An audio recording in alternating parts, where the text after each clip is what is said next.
This is Susan Wilbanks with blendedinsight.com. I am a holistic and integrative healing arts practitioner, an intuitive, and an energy healer. In this podcast, I share tips, tools, and suggestions that have helped me along my path in hopes of inspiring and helping you along yours. Let's get started with today's podcast topic. Hello, bright soul. Thank you so much for joining me on another beautiful day. We are here. We survived the biggest full moon of the year in April. Moving into May, we're moving and grooving. 2024 is flying, and we're here. And that's all I have to say. I have to tell you all, first of all, always got to start out with gratitude. Thank you for all of you who have sent me donations, for your kind feedback, for your support, and for those of you who have joined my Patreon. The link is in the show notes if you're interested in learning more. Also, don't forget the pause breathwork link is in the show notes if you want to learn more about that. Always have to start out with that. But I have to tell you, I went and got a massage. And you all have, if you've been listening to me for a while, you know that I really enjoy going to the Russian spa. But the Russian spa is intense. It is not a regular spa experience because the music is more upbeat. It's almost techno-y. And the Russian masseuses are determined and they are aggressive. And I feel like they put all their body weight on my muscles. And I feel like the table might collapse. And although it's incredible and I feel good afterward, the process isn't that enjoyable. So this time I wanted to go and have a relaxing spa experience, and I did hot stones. So the massage therapist was telling me that she thinks my hips may be a lot out of alignment a little bit because I am really sore in my lower back. And I thought, no, I know what this means. And so here she comes. Do you go to a chiropractor? No, not unless I absolutely have to, because I just do not like these invasive, jolting type of experiences anymore. I used to go to a chiropractor really regularly when I was in San Antonio. I went really every week, and he would adjust my knees and adjust my hips. And at the time I was running and it was really tough on my joints. But I don't know. I'm different now. I don't know if it's age related or wisdom related, but I'm so risk averse at this standard point in my life. I'll try things, I'll push myself, but if I don't have to do it, I don't wanna do it. And so, I was going to this chiropractor here. I don't know, I went to him a couple of times for, I don't remember what I was going for, something with my knees. Anyway, he was so incredibly jarring, and he was super hyper. His energy was making me super anxious, and I just do not enjoy being twisted in weird ways and having some large man thrust himself upon me and basically practically break my body just to feel better. I'd rather not. I'd rather not. So then I found a new chiropractor and I went to him for myofascial release. It wasn't for chiropractic adjustments. And they would ask me, "Can I adjust you?" And my answer was, "No, thank you. I won't be doing any of that, but appreciate the offer." So this particular chiropractor has one of those little guns. And I don't know if you've ever been to a chiropractor that has one of those little trigger point guns, but that I'll do. Even though it's noisy and it's kind of painful, that I'll do. So I thought, okay, I'm going to go to the chiropractor to see if my hips are a little bit out of alignment. And he was so sweet. So I went and he's like, "Well, are we here for myofascial release?" Nope, not here for that. Surprise. My hips might be a little out of balance. I think I'm here actually for an adjustment. And you guys, I was so nervous. I was so nervous. I was sweating, and that's embarrassing and it's gross. I mean, I'm not profusely sweating, but I'm stress sweating. I'm nervous. My heart rate's speeding up. My mouth is watering. It's terrible. Why am I like this? I used to not be like this. And so I'm explaining to him, "Can you adjust my hips with that little gun?" And he's like, No, but, I can adjust you gently. I'm not going to slam into you." And I'm like, "Okay, I'm nervous." And the thing that I don't like about it is, as soon as they say, "Oh, just exhale," the slam is coming. And they're like, "Just relax." Relax? Every fiber in my entire body is tense. I can't relax. I know you're about to slam into me in this awkward position. Anyway, this guy was so sweet because right before he's, "Oh, just take a deep breath." I'm like, "Wait." I'm so nervous. Anyway, and I'm like, Are you sure you can't use the gun?" Anyway, so he adjusted me very gently, probably the most gentle chiropractor I've ever. He's probably thinking to myself, "This is sad. Please get out of my office." Anyway, and then he's like, "Can I adjust your neck?" I'm afraid to get my neck adjusted. I'm sorry. I don't like it when they say, "Oh, just relax," and they twist your neck or no, I'm sorry, I can't do it. I just can't do it. So anyway, he used the gun on my neck and I actually felt better. And the reason I'm telling you the story, one is there a way to adjust yourself without going to a chiropractor? Because, he tells me, you really should come 2 more times. And I wanted to fall on my feet and scream no at the top of my lungs. But I did make an appointment. So it's a choice if this is what I have to do to get myself in alignment. And I asked him, what did I do to get myself out of alignment? And he's like, it's just wear and tear.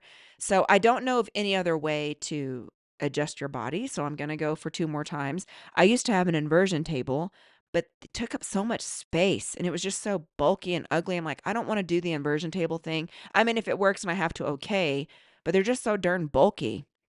So I haven't done the inversion table since I had one a while ago. I haven't bought one since. So anyway, my question to you is, do you get chiropractor adjustments? Are you terrified the way I am? Is there another way to realign your body without going to a chiropractor? I mean, I'm not aware of any other way other than an inversion table, which honestly, does that even work? I don't know. I mean, you lay upside down, you can feel your spine opening up, but if my hips are slightly out of balance, I don't know that that's going to help. So, anyway, that is what's been going on here. I know it was a long intro, but I got to talk to my people. I got to talk to my people about this because chances are you might be feeling the same way that I feel. And the fact that I'm utterly terrified of going and getting my spine slammed into by a large man, and it's not fun for me. I don't enjoy this. And then people go, "Oh, I feel so good." No, I'm exhausted because it was a significant emotional event. I leave sweaty. I'm exhausted. I need a nap. I need food. And I need to go sit in the fetal position and comfort myself. Anyway, so let's go into the topic for today, which my chiropractor story has a lot to do with the topic. That is because life happens. Peaks and valleys are part of life. Everyone goes through challenges. Everyone has the valleys. All of us do. It is what you do when you're down in there. So if you're planting the correct seeds throughout the entire year. So in the good seasons, bad seasons, you're planting the right seeds, which means you're regulating your emotions. If you make a mistake, you're making up for that mistake. You're creating as much good karma as possible. You're being kind to people. You're constantly focusing on your own practice, your own awareness, how you can serve, how you can make humanity better.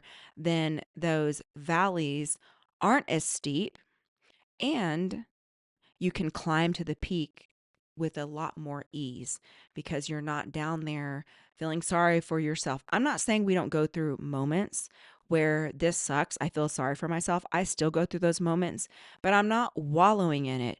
And that's what I wanted to talk about is it's where your dominant thoughts and vibrations are, because in the spiritual movement there is a tendency to act like we don't have human experiences, which is ridiculous. And I think that's called the over spiritualizing or spiritual bypass of everything, which there's elements of that that resonate and elements of that that don't resonate. I might talk about that in a later podcast if you all are interested.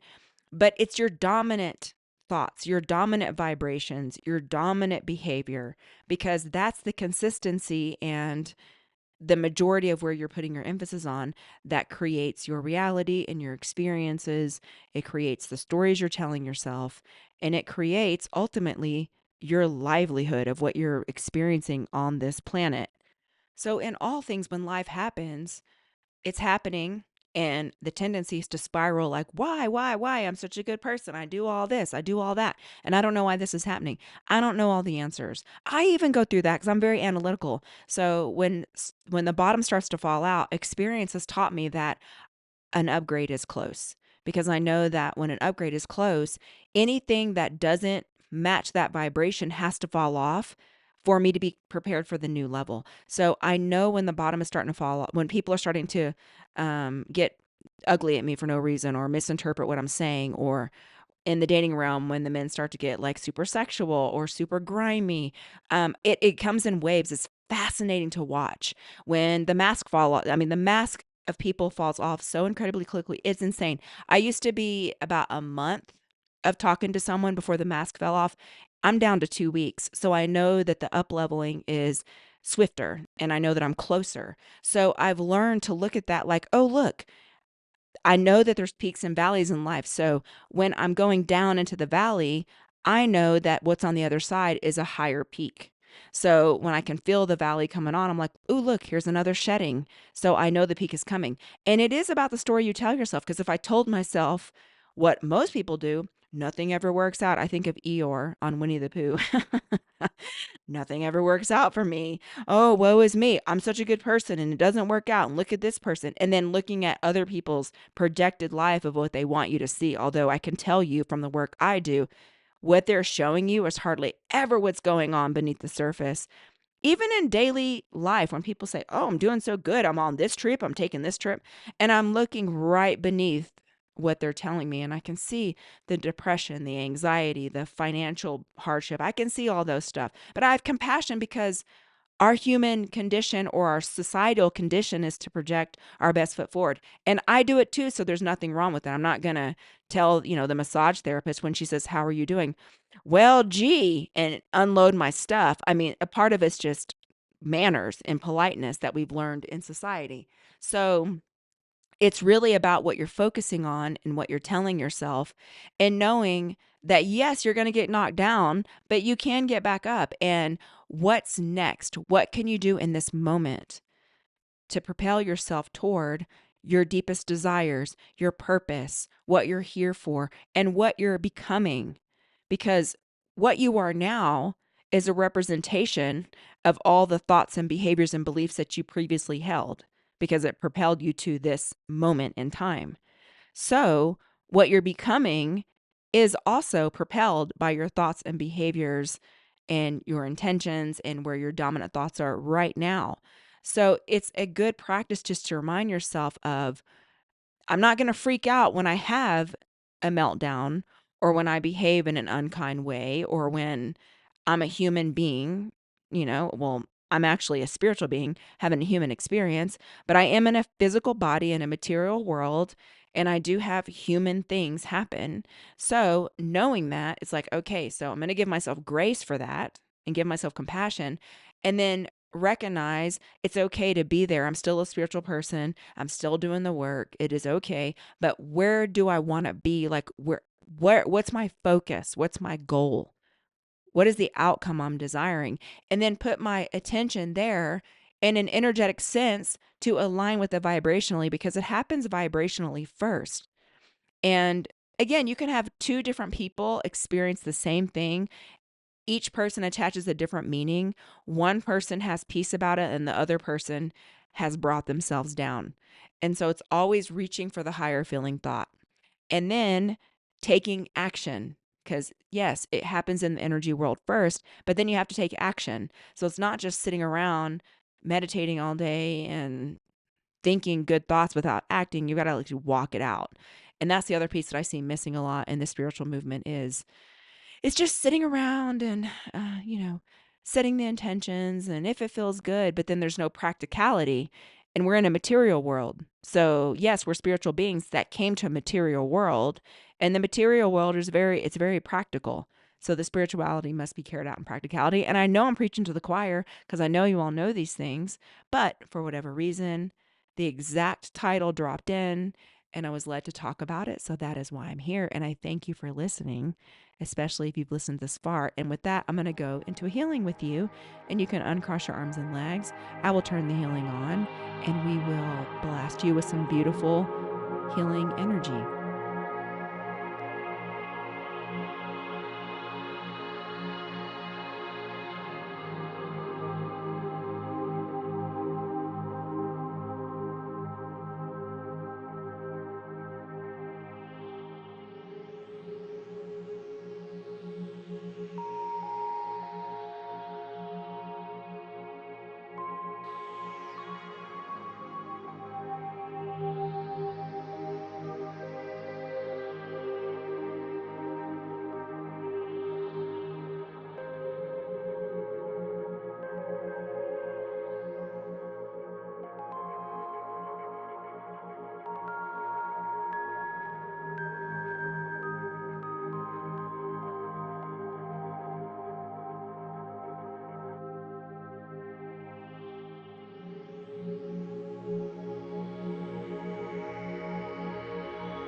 Okay, and so it is.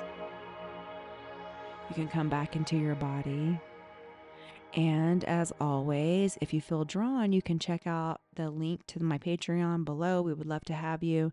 And if you're interested in breathwork, you can follow the link for the pause breathwork programs and also the app. That's what I personally use.